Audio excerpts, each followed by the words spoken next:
also saw LeBron and Ty Lue going at it on the bench during the third quarter. What did you make of them getting loud?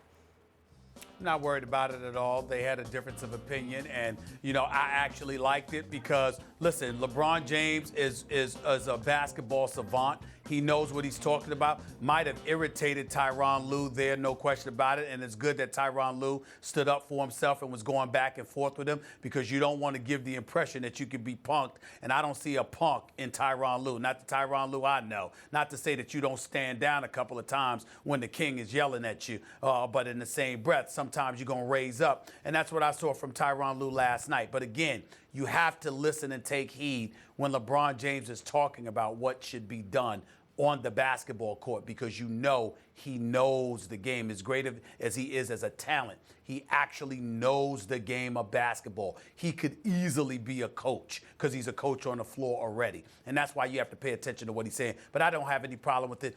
These are the things that you got to go through when you're trying to win championships. It's no big deal to me. I think it is a big deal. I don't think this is like Julius Randle and Isaiah Thomas going at it and Luke Walton afterwards saying, I like that passion. At this stage of a team's development, I understand that. In the case of the Cavs, they're bickering because it's a bad team, and this is what happens on bad teams. At least it's a bad team right now.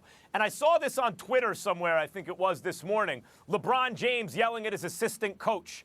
I mean, really, that's the dynamic on that team, let's face it, and that's one of the problems with the Cavs. I'm not suggesting that they should do anything different. I think Dan Gilbert's a terrible team owner. However, in this case of this organization, would I give LeBron everything he wants? Yes, I would, because he's the whole shooting match.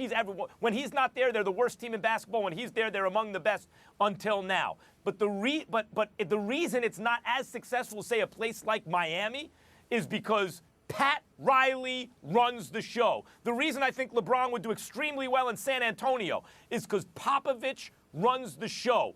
To get the very most out of LeBron, he should be in an organization with a strong leader on top. And failing that, you give him what he wants, because that's the next best option. But it is, as Stephen A., as I say, suboptimal, and I think this is an example of that. LeBron James knows he's in charge, and that's better than putting someone else in that organization in charge, but not as good as if you have a Pat Riley or a Greg Popovich or a strong leader at the top of the organization. He also knows he's getting better like fine wine, averaging a triple-double since the break. And everybody also knows this will probably be Tyronn Lue's last year in Cleveland.